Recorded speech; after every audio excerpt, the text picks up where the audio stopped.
countdown to the last comic shop in 5, 4, 3, 2, 1. Live from the Reavers underground techno hideout thing in the Outback, it is now time for the last comic shop podcast. Wolverine. That is right. We are opening the shop up to newbies, but sorry, no bloomin' onions. As we talk about comic books, there's going to be a lot of questions on this one because we are getting into like prime Claremont X-Men. That's right. This show, we'll be honest, is for the oldies who remember the power and the glory of the 80s Chris Claremont X-Men soap opera, where we will be talking about the Outback and the X-Men on the Run and the Siege Perilous and a number of things that don't make a lick of any sense. But, man, are they fun. Yeah, I am the host with the most, Andy Larson. I'm joined by Chad Smith and J.A. Scott. And, man, now you got me hungry for a bloomin' onion and that weird, like, mayonnaise dip that they give you. Like, I don't even know what that stuff is. They're like, here, it's orange and it's goopy and it's in the middle. Just dip it. You'll be fine. They've already convinced you to eat an onion. By deep frying it. Here's some tire. Here's some shards of glass. We put it in batter. Will you eat it now? Sure thing.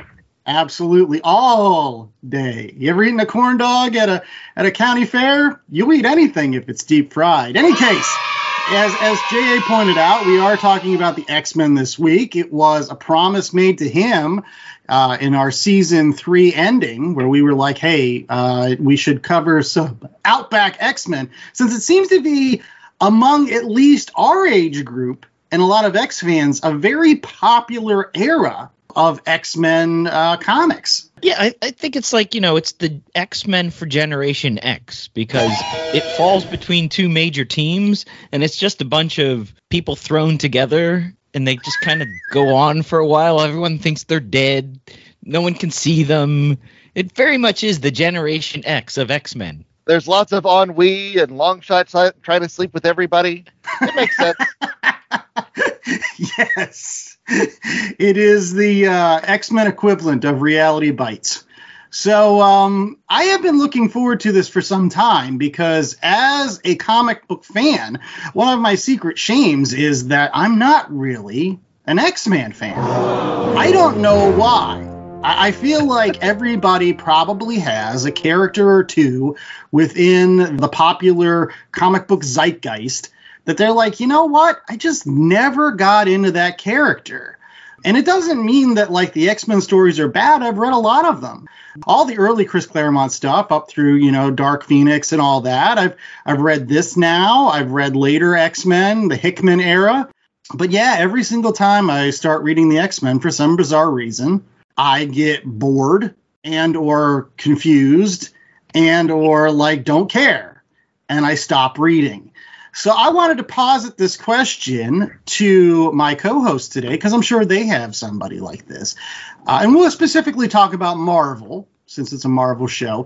Are there some Marvel characters that, despite best efforts, despite trying to read them, that you either found them impenetrable or just, gosh, you just never could get into? We'll start off with Chad. Chad, do you have a character like that?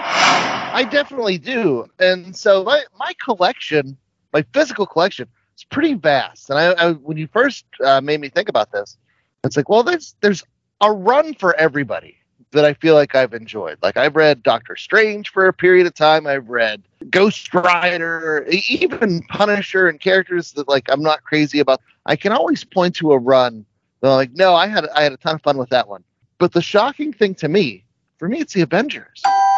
The Avengers proper. I've never read an Avengers proper book that has impressed me. Now, wow. I've read New Avengers. I like my Bendis Avengers. I read Mighty Avengers for a time.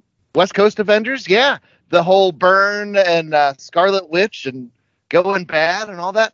But the actual Avengers proper book, like even the best stories, like Avengers Under Siege, I read that. It was pretty good, but it just doesn't do it for me.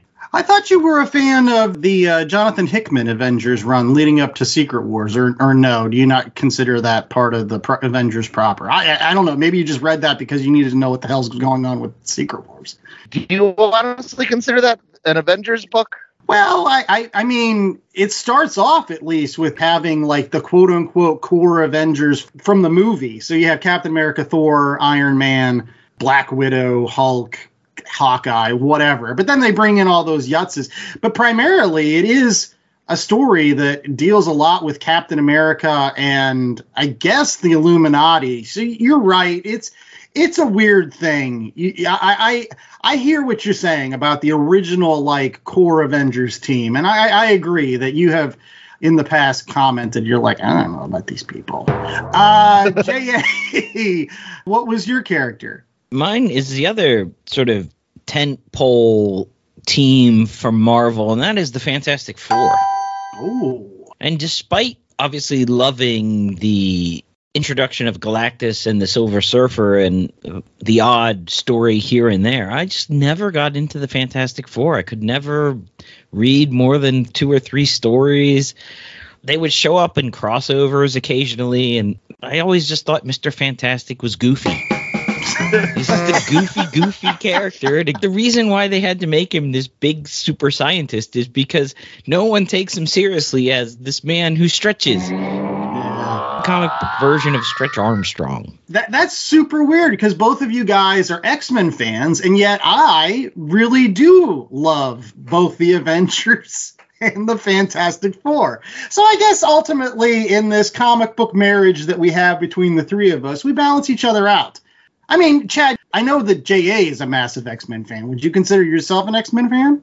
Oh, dude, for a period of time in the 90s, it was Uncanny X-Men, it was X-Factor, it was New Mutants / X-Force. Like, all those books were the hottest thing. Yeah, I love that stuff. Now, I will admit, I had dropped off before the Grant Morrison New X-Men run, and ever since then, it's been a bit of a... But every night... I can dip back in. Like, I love the Astonishing X-Men run, and with the Hickman stuff. It's weird to me, especially after considering the book we're going to talk about today, but the X-Men just seemed consistently broken since the Morrison run. Like, Grant Morrison was like, oh, I have this great fix for the X-Men. And like, did it need fixed? I don't know, but it hasn't been right ever since. What do you mean by off? Well, whenever you had the like secondary mutations and that sort of stuff going on, and you introduced all these hundreds of characters, and then they're like, oh, wait, we have too many characters. We need to get rid of the characters. And then there were no more mutants wandering around. And then, good golly, the Hickman, like, we're going to make drugs and have a sex island. Yeah, I think because of what Claremont did, and his run is so influential, and he is so influential with X-Men, I think every writer feels like they need to follow in his footsteps, so it becomes just this even more grand soap opera. X-Men is the ultimate soap opera. Everyone dies, everyone comes back. You know, it's like, how can I write for a character with no head? How can he say his lines? He's got no head. Yeah. I love it, Soap Dish. To be honest, I have not read any of the Grant Morrison X-Men. So I stopped reading probably right when Claremont left and Jim Lee took everything for X-Men, and it kind of got pedantic.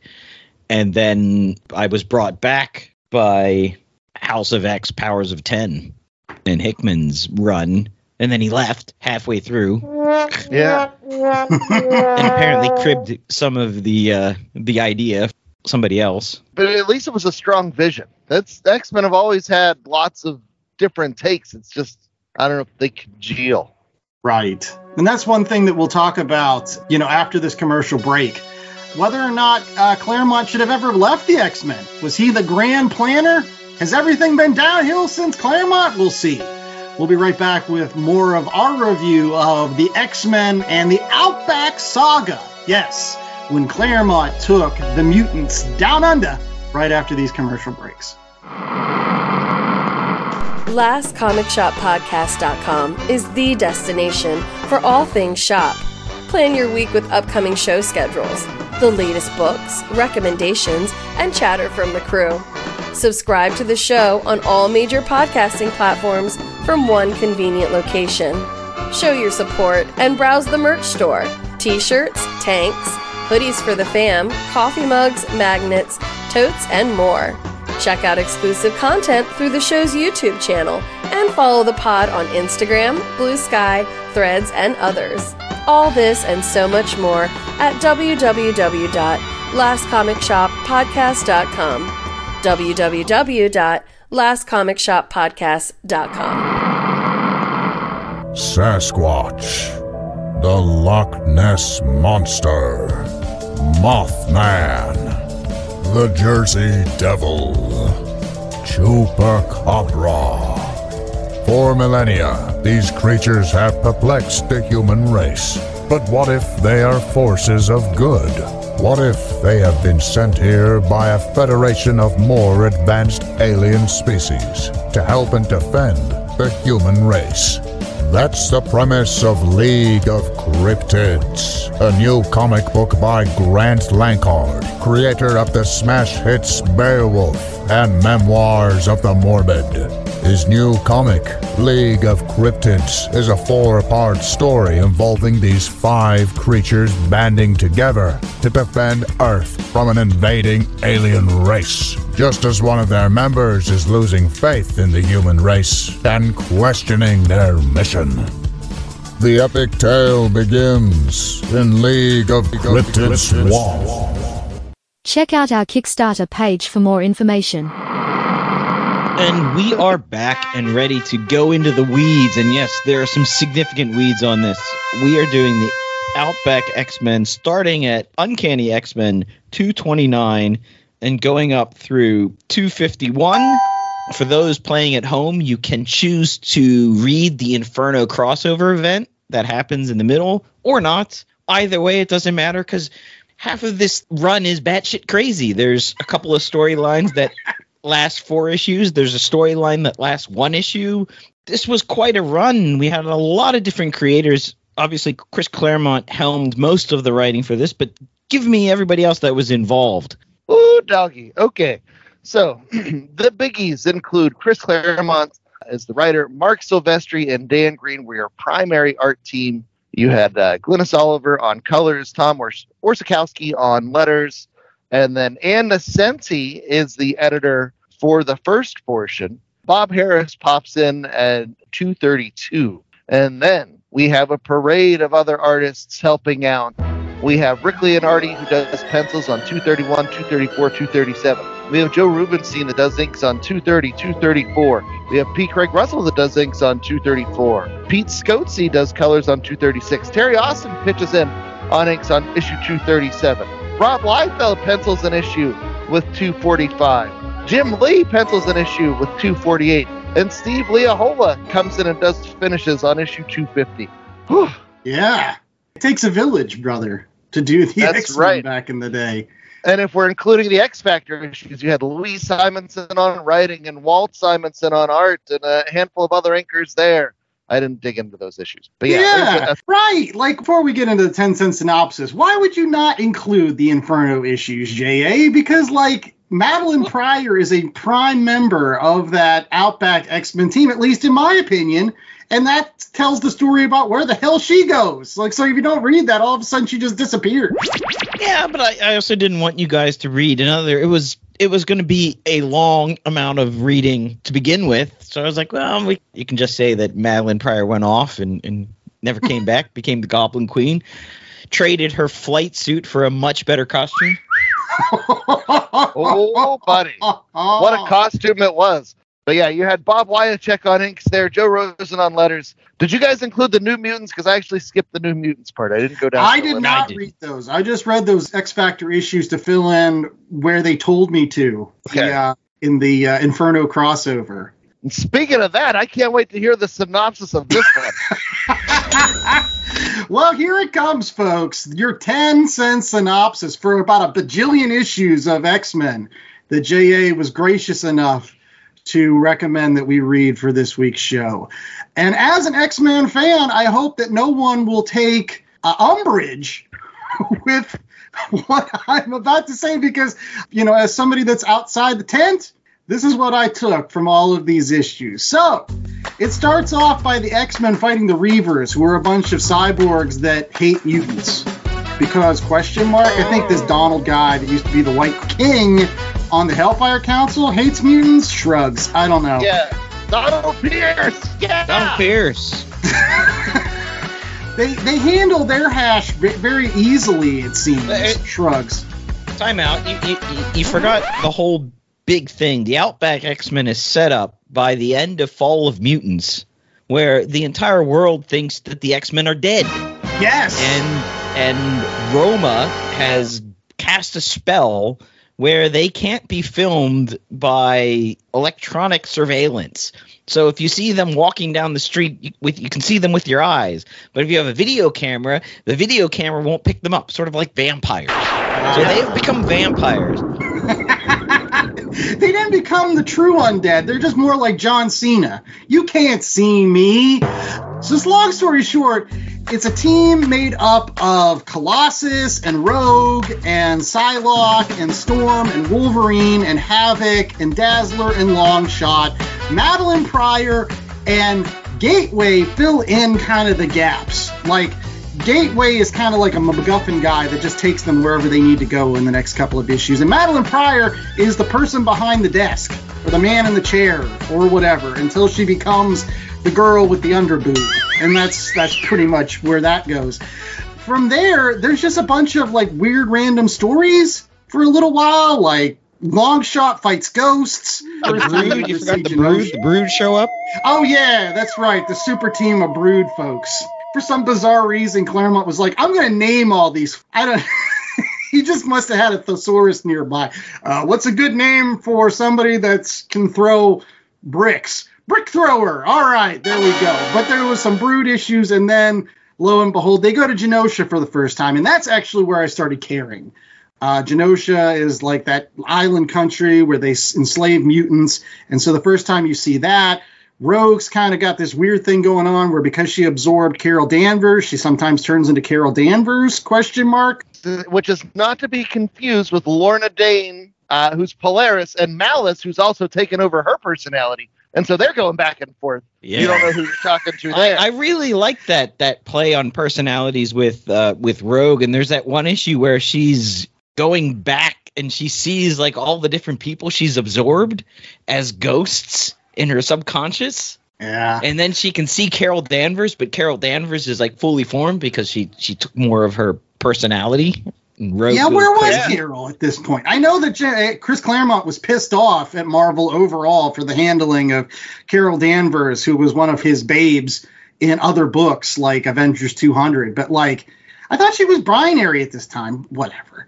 Regardless, and then it's Inferno, right? Where Madeline Pryor becomes the Goblin Queen, brings a bunch of demons, tries to get her baby back. Who is Cable, by the way.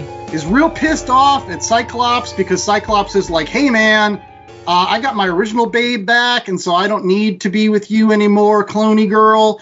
People becoming bad. Longshot becomes like all demonic or whatever and starts having... That's the Inferno. That's the magic. Right. But then eventually, Mr. Sinister's introduced. Because he's the one who was the back for Mutant Massacre, the backing guy. Yeah. And then from there, after Inferno, like everybody decides to just leave. We're done with this. And so they slowly but surely kind of leave the team, like Storm, quote unquote, dies or some bizarre stuff. No. She's captured by Nanny and Orphan Maker. That's right. After they go to the mall. Don't forget them going to the mall, and we get first appearance of Jubilee. Long story short, by the end of all of this run, it all comes full circle. Because who shows back up? But that Donald Pierce and the Reavers. He's got a whole bunch of new Reavers, and they put Wolverine up on a cross, which I'm surprised that we didn't read 252, because evidently, according to J.A., that's one of the best issues of the X-Men ever, because that's the banger where Wolverine's like, you got me up on the cross, now I'm down, and I'm coming for you. Oh, yeah. And that's the 10-cent synopsis. Whew. It's just a lot of stuff, posting these little things, and then he's like, maybe I'll come back to this idea 1,000 years from now. Yeah. It really shows sort of 80s comic book writing, too. You remember, it's sort of like when you watch an 80s TV show or a 90s TV show versus television shows today, where before it would be you get 20 episodes a season. Now you get 6 episodes a season. So every episode is like really concise, and it's sort of like comics now. You know, you get those really concise story arcs. This is not that. This is, we got to put out an issue every 2 weeks. Yeah, they figured out they'd make more money making more issues of X-Men than they would with another spin-off. So while you have this team and they're in the Outback sort of, and no one can see them, within that you get a lot of sort of self-contained stories. The Brood story, the Genosha story, which I think is one of the highlights of it. The really nice 2-issue Master Mold story. Oh, yeah, we didn't even bring up Nimrod. Like, he shows up for some bizarre reason and then again gets... Is that where Nimrod becomes, like, a thing? Nimrod is a Sentinel from Rachel Summers' future. Well, then why is he killing, Hold on. Who's come back in time, and this is way back in earlier X-Men.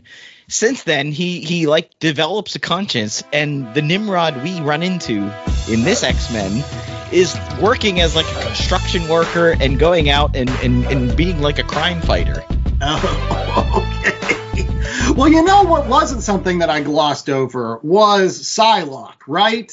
Up until I read this series of issues, I was all of the opinion that all the artists drew Betsy Braddock as less sexy than when she became like the Quanon Psylocke, right? No, Mark Silvestri. She was the bomb in that. She's hanging out in like lace teddies most of the time, and there's like polls online. Best Psylocke costume, and her costume from the Outback is #1. Yeah. Well, it's weird because they kept on commenting. They're like, you have to wear this armor. Your physical form is not hurt, Psylocke. Instead of saying, like, you have to wear this armor, Psylocke, because we have to cover up them sweet-ass... Dazzler's running around in a leotard. Colossus has just got briefs and nothing else. Right. No clothes for the Outback X-Men. Havoc's running around with no shirt, little tiny shorts most of the time. And Storm keeps dumping into like showers with Betsy, and what's going on there? And like hanging out with Wolverine in the bathroom, being like, "Hey, babe, like we need to go take care of this." Betsy Braddock's posing nude for Colossus. Just lots of sex. Colossus can't change. He's stuck in his iron form. But then one day he does change. Yeah. Right. Yeah, that was weird.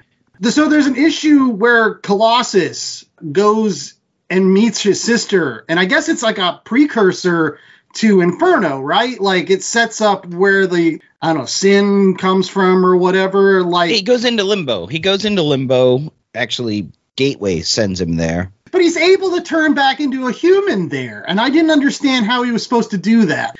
And that's a follow-up from Mutant Massacre, right, where he had to go into his armored form to survive, right? That's because we did read that on the last comic shop earlier. Go check that out in our archive. But how was he able to change back when he was in this alternate dimension? Did they not explain that, or don't they care? Magic, because it's in limbo.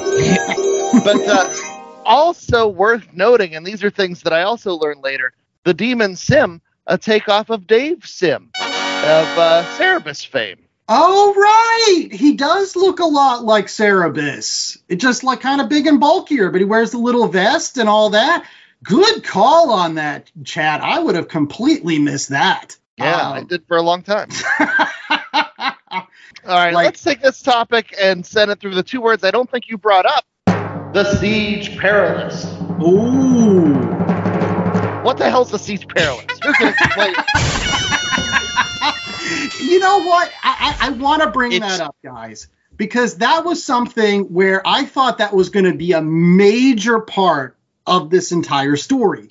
Every single time you guys would talk about the Outback X-Men, you would always link it with, and the Siege Perilous. Right. And so I was thinking like that was some sort of monumental dimensional fight where there was a big boss and something, and they ran in there and they all died fighting this guy. And it's like in 2 issues and a gem, maybe. I just didn't understand any of it. So the ultimate Chris Claremont reset button. You go through the Siege Perilous and it changes you. you get judged in this plane, and then you're sent back. So by the end of, I think it's 251, it's the Wolverine issue on the cross, the remaining team has gone through the Siege Perilous, and subsequent issues, they all come back. They don't know who they are. They don't have any memory of their past, and it's a reset.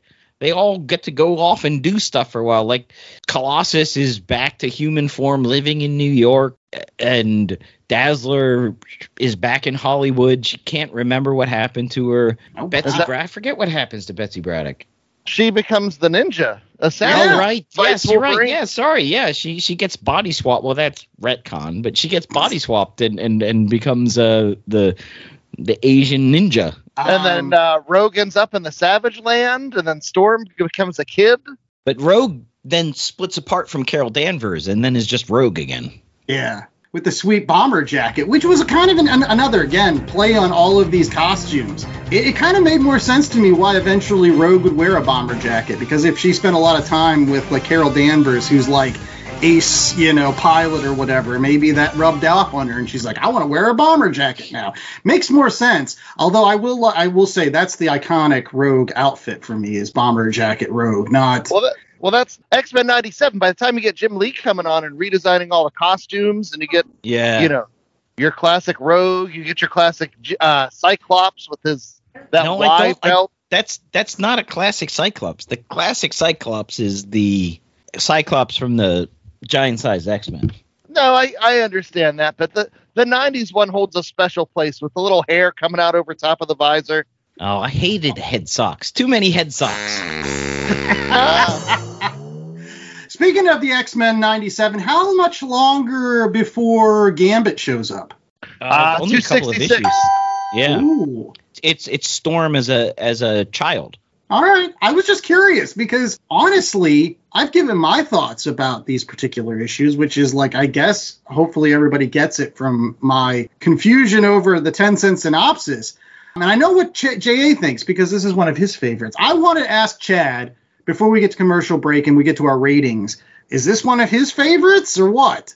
I think the Outback X-Men, it's what the hipster kids will point to as the best X-Men, because all the popular kids are going to say it's the Jim Lee era. Whenever you get the X-Men in their matching costumes and, all the Jim Lee art, which that stuff is awesome too. But like, if you really want to sum up what makes the X-Men fun, that nonsensical soap opera, people are living and dying and being resurrected and going through the Siege Perilous, and none of it makes any sense, and it's all just one bad guy after another coming up, but it turns out that she's a clone, but it doesn't matter because she's someone else inside her personality, and they're going back and forth because she got knocked out and now it's that other lady's turn, because that's how that works. This is the essence of the X-Men universe. They're just wandering around. They've stolen a base. They're just... Plus, you get wonderful art in here.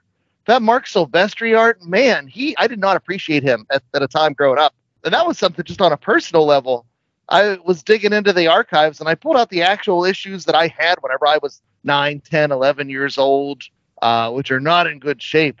But, boy, such melodrama. And then we didn't talk about how X Factor, being a group of mutant hunters for the public, but secretly they were actually taking the mutants in and helping them. But the X-Men didn't know that because Madeline Pryor was the one controlling their media, so they just saw they were all bad guys. But then Jean Grey's there, and then Wolverine sees Jean Grey, and they have a big old smooch. And none of it makes any sense, and I love it, I love it, I love it. Before we go to commercial, one other thing that you should have loved is this the first time Rob Liefeld drew the X-Men, was on that particular issue with the guys' night out or whatever? Well, yeah, this is his only issue of the X-Men proper. He had done some New Mutants work by this point, like an annual or so, and he had done a lot of X Factor. But, yeah. This was him waiting in the wings to take over New Mutants, issue 86. And by the way, for those people that are reading these at home and they're confused, that's actually that issue with the guys' night out. That's a play on something that was going on at DC at the time, right, Chad? Yeah, so that's another thing. Todd McFarlane was the artist on DC's Invasion crossover, where they were going to drop the gene bomb and give all these different people powers. But the X-Men had their own gene bomb. Which was Jean Grey in a tube with strategically placed bubbles. Yeah, in some long shots they're not even there. Rob's like, nah, whatever. that encapsulates the X-Men too. Because if you want to know how do these aliens get Jean Grey when she's over in X Factor, no, you can't think about that stuff. You just have to look and find Alf and Yoda and everybody else in the background. So that's what you should focus on. Not that the plot makes a lick of sense, because it doesn't. That's interesting that you said it was based on a take on DC that McFarlane was doing, because originally I said, is this McFarlane? Because that alien I thought was straight up McFarlane art. And then I was like, no, it's Liefeld. So that's why he was aping McFarlane when he was drawing like that. Yeah, those giant ass teeth. I thought that was McFarlane. Yeah. Well, I will say this, based on that art in that particular issue versus the stuff that we just read in Deadpool a couple weeks ago from Rob Liefeld, I actually enjoyed his earlier art a little bit more. It just seemed a little more detailed. There was a lot of cool stuff going on in those issues. In any case, some cool stuff going on with The Last Comic Shop is our ratings. We'll be right back with that in just a few seconds. Have you ever been reading through a stack of comics and thought, maybe I should see what this Arkham Asylum game is all about? Or been playing Marvel vs. Capcom and felt like you were at a real disadvantage since you didn't know who half the characters were? Well, Play Comics is the show for you. I'm Chris, and each episode we take a look at video games based on comic properties and how well they stick to that source material. So whether you know the comics and want to know how all these games work, or you know the games and want to find out where all this craziness came from, go check out Play Comics at playcomics.com or wherever you find your favorite podcasts. BCWSupplies.com has everything a comic collector could need. Boards, bags, long boxes, and so much else for our ever so increasing collections. And you can save 10% on your total order by using promo code LCSPOD at checkout. Not only does this take 10% off BCW Supplies' already low prices, but it supports my favorite podcast, The Last Comic Shop. So get all your collecting gear at BCWSupplies.com and save 10% on your order with promo code LCSPOD at checkout. That's LCSPOD at checkout. Happy hunting! All right, we're back with more of The Last Comic Shop, and it is now time for our ratings, where, we're going to go down into mates and get some 1 out of 4 scale from J.A. Scott as to what we're going to rank this huge run of like 25 issues of X-Men from the late 80s. We're going to rate it after Gateway, the mutant that is not part of the X-Men, but just sits on a rock and then opens gateways for them, but also for the Reavers and for a bunch of other people. He's playing the long game. He actually shows up in Krakoa as well, and his powers are put to use. But so, gateway portals. How many gateway portals are you going to rate this era? It's almost an era, right? 25 issues is over 2 years. Yeah, I'm surprised it doesn't have an omnibus on, honestly. Maybe it's because Inferno's in the middle of it. Yeah, I think so. So you can get the stuff up until Inferno in prologue to Inferno, but then everything that comes after Inferno is in the first Jim Lee omnibus, but it's not Jim Lee. It's still Claremont and Mark Silvestri, but it's considered the Jim Lee X-Men omnibus. I hate omnibuses sometimes. It doesn't make a lick of sense. No, it doesn't. It doesn't. And then the second Jim Lee omnibus is the start of X-Men, when the adjectiveless. Yeah, the adjectiveless X-Men book, which that should have just been the only Jim Lee book, because he was on the other books, but it was really, it was Uncanny X-Men still. You had Silvestri, you had a bunch of different artists, you still had Claremont. Yeah, and speaking of omnibuses, I had Evolutionary War omnibus sitting near my bed. Don't ask me why. But there was an annual that was drawn by Art Adams that kind of tells some parts of like what happens in the Savage Land, which has some connections with some of the later issues, I think like 249 and 250. And I was really pissed off about that because they don't have the whole annual. They leave out all the X-Baby stuff, even though they have the cover. The X-Babies were great. That lady just shows up out of nowhere. What was her name? Zoladane? Yeah. you need to read that annual, because she shows up in that issue with the High Evolutionary, and she's like, ha ha ha, I love mutants and I hate humanity. Here, frog guy, go get some more sauce. It's weird. So we're going to get to our rating finally, and we're going to start off with J.A. because this was his pick.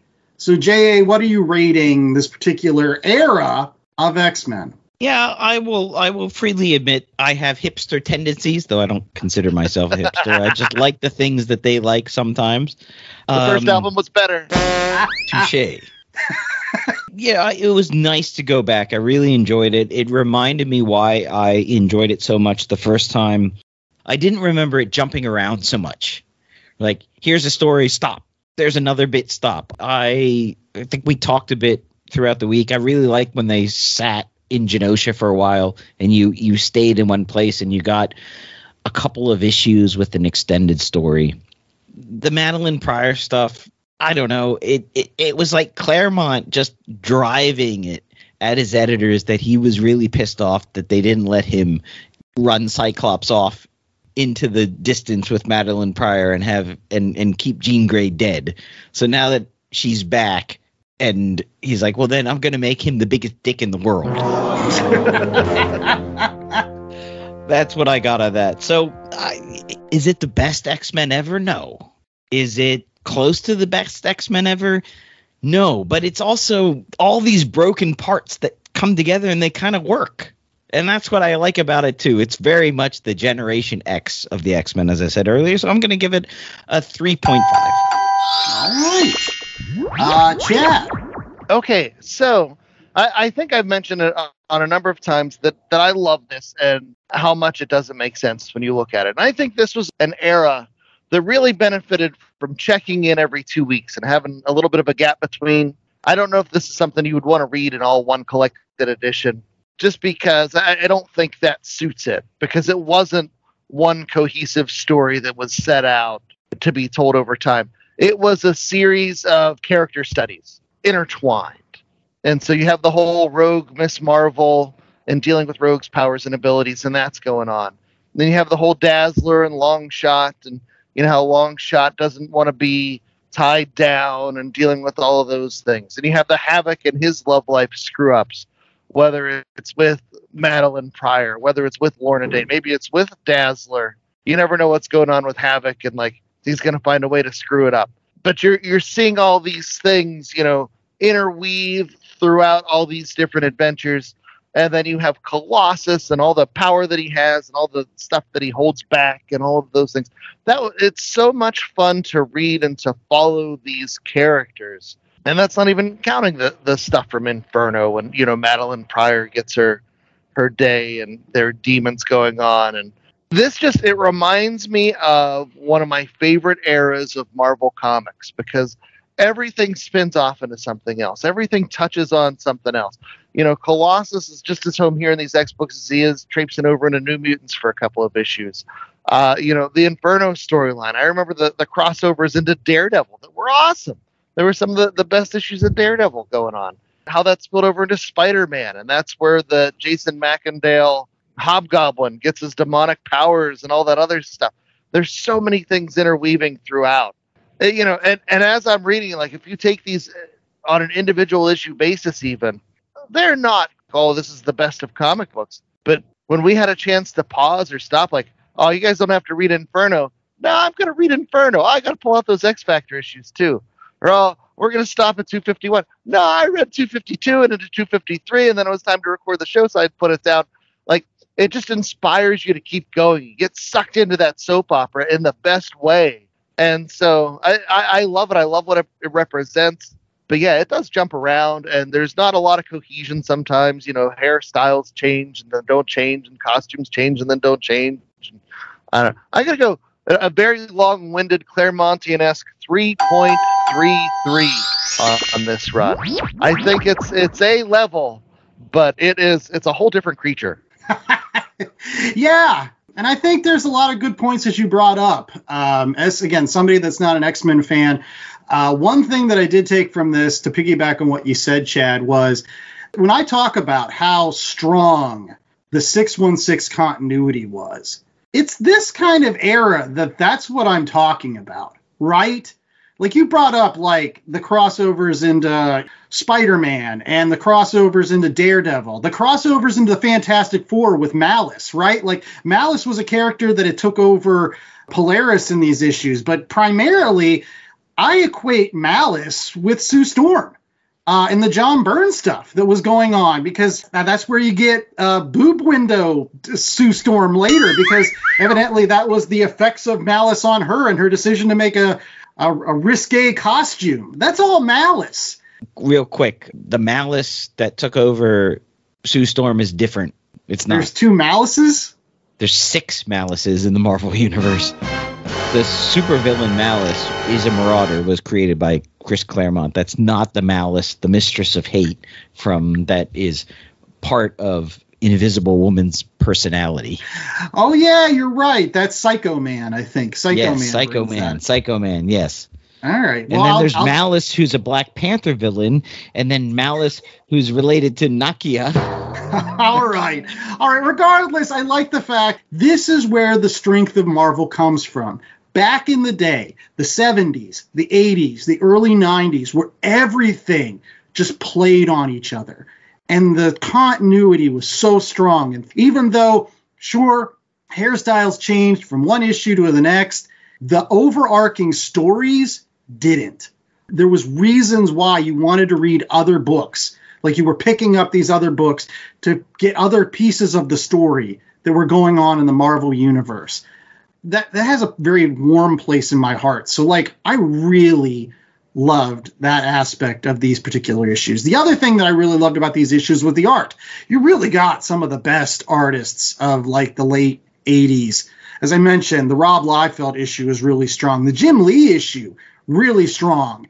Mark Silvestri and all of those. And behind all of that is that Dan Green ink, which, like, it doesn't matter whether it's Mark Silvestri doing the pencils or Rick Leonardi filling in on the pencils. You got that Dan Green inks kind of like level setting everything, making it look crisp.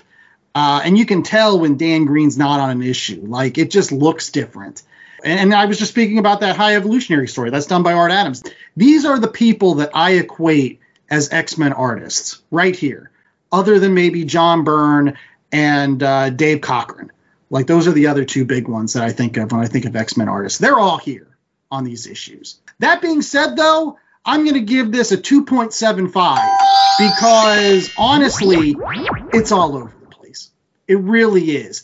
I was let down by the fact that there wasn't, like, some sort of huge Siege Perilous story, because, like, I feel like you guys built that up, that, like, this was a massive thing. It ends up being in, like, 2 issues. And I commented on that in, like, private text between the 3 of us. I was like, what the hell's this? Like, where's this Siege Perilous that everybody keeps talking about? And other than the Genosha issues and some of the Inferno stuff, the rest of it was just like, yeah, there's other characters coming in, and I don't care about the Brood, and I don't care about this or that, and the Reavers, whatever. So, yeah, it's a 2.75. It's better than average. It's almost really good. Is it the best of the X-Men? Is it the best X-Men I've ever read? No. That's like Dark Phoenix and Hellfire Club and all that stuff. We all know that's the best. And I even think there's other X-Men. Like, I like Hickman's run more, honestly. One other thing that we really love on the Last Comic Shop is recommendations. Yes, these are other comic books that you can pick up in addition to either finding the single issues of some of these parts of the X-Men saga of this time. I found them in buck bins, some of these issues, so they're fairly easy to get a hold of. Or if you want to get those nice omnibuses, you can get 3 of them, as J.A. pointed out. I don't know why you would do that. I think you're better off getting the what are they called? Epic collections. Epic collections, yeah. But even those are sometimes pricey. Regardless, go to your local comic book shop, pick up some of these X-Men issues in addition to these other books. And we're going to start off with Chad this week. So, Chad, what is your recommendation for this week? So, for my my recommendation, I'm going to go with something that's a little bit more recent. It's another team book where they are just sort of kind of wandered around trying to deal with some bigger things that are happening. It is the most recent run of Guardians of the Galaxy. It's written by Colin Kelly and Jackson Lansing. Kev Walker is the artist primarily, although there's been a couple through the 8 or 9 issues that I've read up to this point. Groot has become this cosmic level threat. There's this thing going on called Groot Fall. He's taken over planets, and with all his Grootitude, and so the Guardians of the Galaxy initially are setting out to sort of stop their old friend, but it's kind of like an old west. They end up going from planet to planet, these desolate places, and they've got a little bit of duster jackets on, which that's the thing we didn't mention with that X-Men, the Outback era. There was a plan for them to all wear different colored duster jackets and fedoras. There's a picture posted in Comic Scene from Mark Silvestri. Man, oh day, do I wish they would have done that.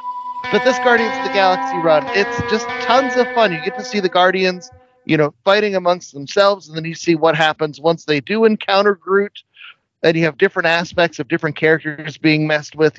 Mantis is in a whole different place than she normally is, and then she's dealing with all these other different versions of Mantis. And if you're familiar with the Guardians just from the movies, I feel like you can pick this up. But if you love the cosmic side of the Marvel Universe, you get guest appearances by some of those young Avengers, Wiccan and Hulkling, and how they have ties with the Kree and the Skrulls and all that other stuff. There's just a whole bunch of stuff at play, and it makes me feel similar feelings to the Outback era of the X-Men, where they're just wandering from spot to spot and the characters are fighting. And so it's the Guardians of the Galaxy book that is on shelves currently. I'm sure there's a couple of trades out there as well. All right. Well, I'm going to go next, and this is a comic book that I guess you can get in comics at your local comic shop, because you can find the individual issues that some of these particular portions appeared in originally.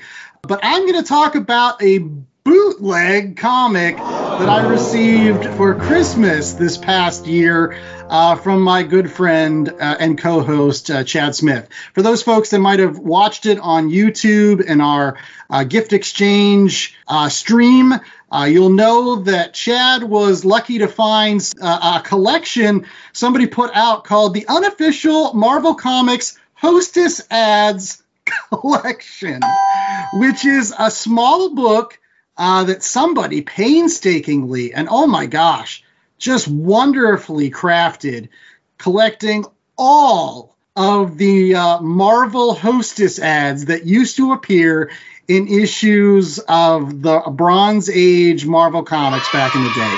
You know what I'm talking about. They were full-page ads. They had about 6 panels. They all started off with one superhero. A bad guy shows up. They tussle for a little bit, and somehow, some way, that superhero defeats the bad guy by serving up delicious treats from the Hostess company, whether it's cupcakes or Twinkies or fruit pies. All villains have a sweet tooth, evidently, and that is how they are ultimately defeated. And I was just amazed when these ads were all collected into one thing, to be honest, because there were a lot that I actually had never even seen before. A lot of them featuring Captain Marvel, which was really weird. Like, I remember all of the Hulk ones, and I remember the Captain America ones and the Spider-Man ones, but there's a bunch with Thor and Daredevil and Iron Man that I don't remember. And yeah, the Bronze Age Captain Marvel, the original Marvel, he appears a lot, fighting like a giant flea that's trying to eat a flea market. And then there's another girl that's trying to rob people with a giant hairdryer. Human Torch has to defeat. Yeah, there are going to be some, Gen Zers out there that are kind of say, all right, boomer, put down your little stupid comics. But I think these are wonderful. Honestly, they are. And so if you have an opportunity to find this on the webs, just search Unofficial Marvel Comics Hostess Ad Collection. I can't tell you where it is, but the person that puts it together, it's a really great cart. It's a really great stock of paper that he uses. And not only that, but there's an index at the back, which actually tells you where he pulled these particular issues from. So you get an entire listing of all of the different comic books that you can find. Things like Thor in the Dingaling family, or the Hulk versus the Roller Disco Devils. Spider-Man, the Cupcake Caper, just wonderful stuff. So, again, thank you to you, Chad, for this wonderful collection. Yeah, talk about those retro feelings. Nothing's better than seeing those old school ads. Those are just wonderful. All right. And we're going to go to JA for our last recommendation. Okay, I would feel remiss if I didn't recommend an X-Men book, seeing that we just did a giant-sized X-Men review. Did we talk about how great some of those costumes were, by the way? Psylocke's costume, Dazzler's costume, Havoc's classic costume, just great. Mark Silvestri. Ugh. Just how sexy everybody was. Oh, they're so sexy. And Jim Lee has a major thanks to give to Mark Silvestri for all the hair. Rogue's hair, Storm's hair, Madeline Pryor's hair, Jean Grey's hair. They all had great hair. Yeah, they did. Woo. Yeah. Woo. Anyways, what kicked off in 2019 with Jonathan Hickman's House of X, Powers of 10, is coming to an end. That's right. It's ending now with Fall of the House of X and Rise of the Powers of 10. And that's what I'm recommending. The first issues came out at the beginning of January. We've got 5 issues of Fall of the House of X, 5 issues of Rise of the Powers of 10. And this is the conclusion of the whole big Krakoan X-Men thing. Finally. Which means Chad's going to have to sit down and finally read this now. Oh. A lot of books, Chad. You got a lot. I'll give you the Cliff Notes version of some of them. Because there's so many. There's so many. Anyways, Fall of the House of X takes place in current day. The mutants have been decimated.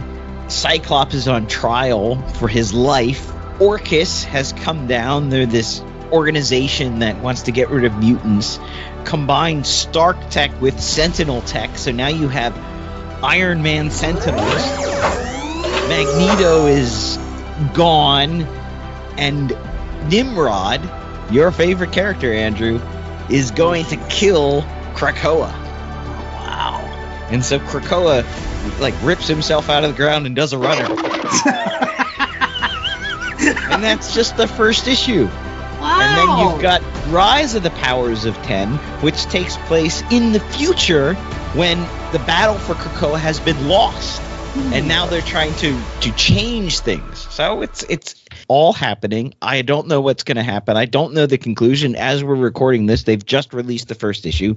But my recommendation is, if you have invested anything in the Hickman X-Men, you need to read the conclusion of it. Fall of the House of X by Jerry Duggan with art by Lucas Wernock, and Rise of the Powers of 10 by Kieran Gillen and R.B. Silva as the artist. Man, J.A., are you going to make us read this? I mean, we read what?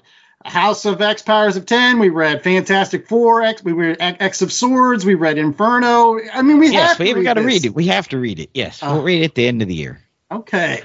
My big question is, do you think the X-Men ever recover from the Hickman era?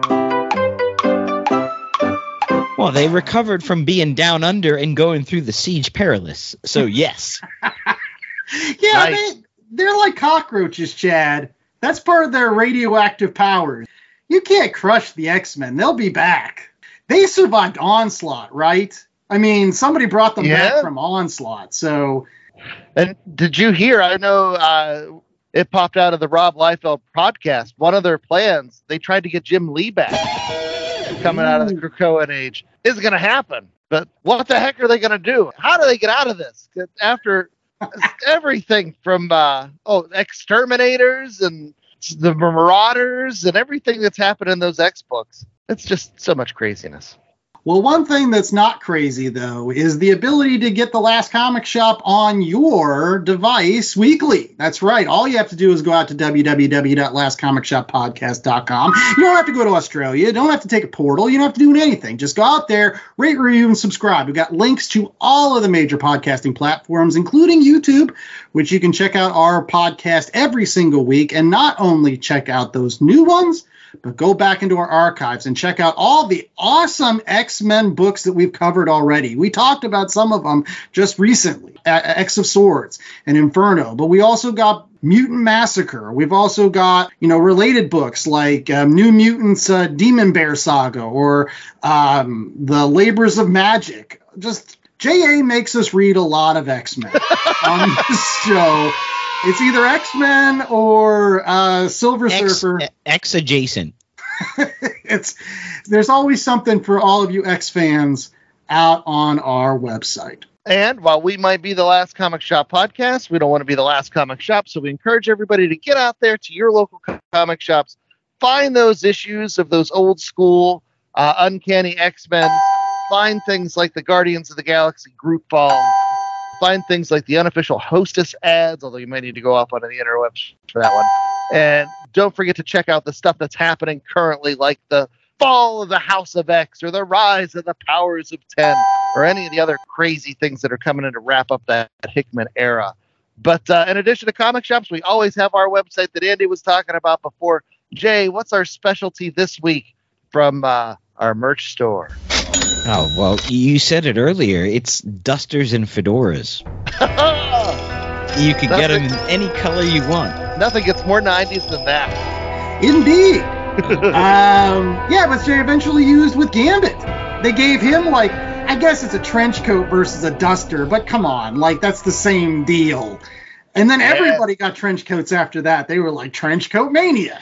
Can we all agree probably the worst Havoc costume ever was his X Factor? Oh, those were all awful.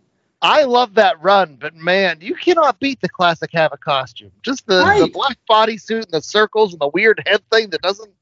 Oh, they did everybody injustice. What about the original Polaris costume? You remember it? Sleeves. It kind of looked like Cyclops. It was great. Multiple Man, I don't know. He got a duster. He did. He got a duster. I think actually that was the only one I liked was Multiple Man's X Factor costume. But regardless, we don't have matching costumes on the Last Comic Shop. All we have is our wonderful camaraderie, and we hope you come back next week for more comic book talk. Until then, I was the host of the most, Andy Larson. I was joined by Chad Smith and Jay Scott, and we hope that you stay safe. Stay outbacking. I don't even know if that's a word. Go get a bloomin' onion.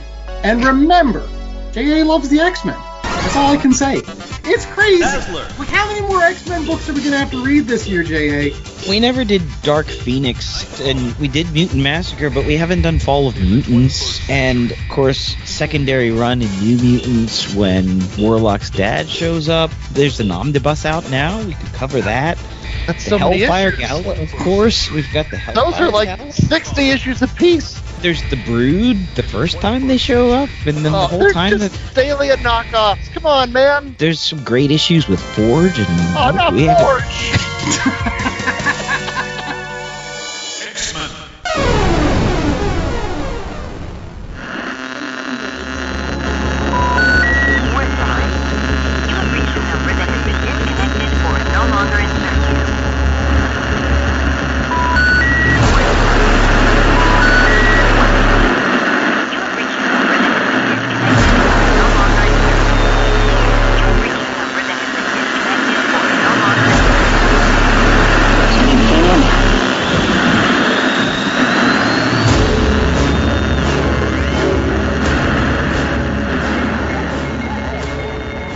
The Last Comic Shop podcast was a 2024 Black Angus production.